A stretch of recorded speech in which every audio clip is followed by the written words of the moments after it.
मैं कशिश और स्वागत है आपका नेक्स्ट 9 न्यूज में। ऐसे समय में जब देश का राजनीतिक, सामाजिक और आर्थिक रंग तेजी से बदल रहा है, तब राहुल गांधी की भारत जोड़ो यात्रा के क्या कोई मायने हैं? क्योंकि मैं राजनीति का मौसम अगर देखूं तो यहाँ पर काफी कुछ बदलता हुआ दिखाई दे रहा है, ऐसा वैज्ञानिकों का कहना है।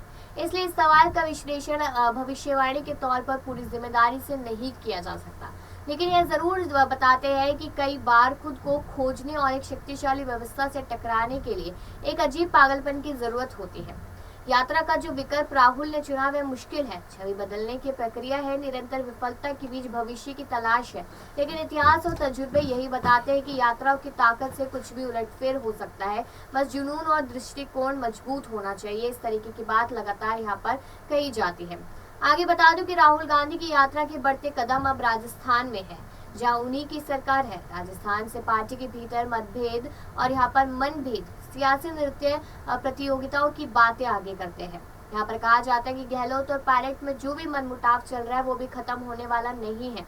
आगे बता दूं कि यहाँ पर हिमाचल में पार्टी की उपस्थिति ताकतवर हुई है, लेकिन यात्रा के दौरान राहुल लगातार जनता से मिल रहे हैं, बात कर रहे हैं। लेकिन क्या ये सवाल पूछ रहे हैं कि मतदाता कांग्रेस को पूरी तरह शासन चलाने की अनुमति देने को तैयार भी है या फिर नहीं?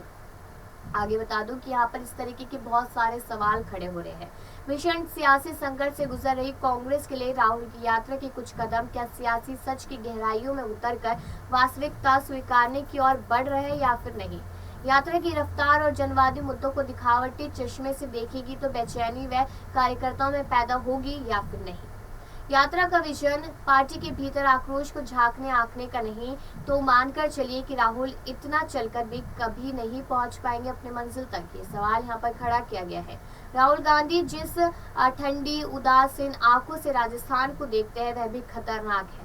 आपकी असहमति सियासत का अहम हिस्सा है, लेकिन राजस्थान में दांवपेच पार्टी के लिए आत्मघाती हो सकते हैं।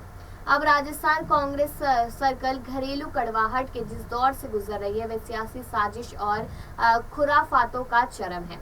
नतीजा कांग्रेस का सबसे सुरक्षित राज्य असुरक्षित हो रहा है, व्यवस्था विकास तंत्र भ्रमित है।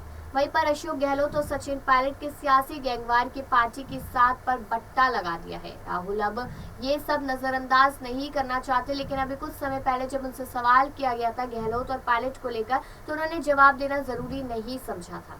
अब यहाँ पर राहुल को राजस्थान से निकलते निकलते ये फैसला लेना चाहिए कि यहाँ मुखिया कौन होगा। मुख्यमंत्री अशोक गहलोत ही है तो यह उलझन दूर होनी चाहिए, अगर सचिन पायलट है तो यह भी स्पष्ट होना चाहिए।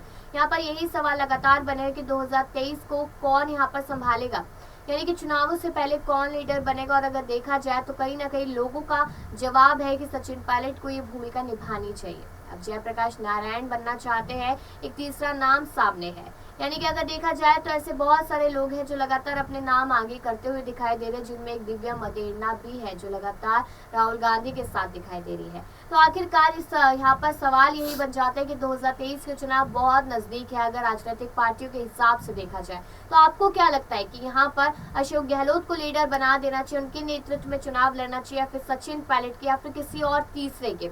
आपकी क्या राय है? कोई और तीसरा हो तो वो कौन हो? इस पर अपनी राय जरूर दीजिएगा और बाकी खबरों के लिए देखते रहिए नेक्स्ट 9 न्यूज।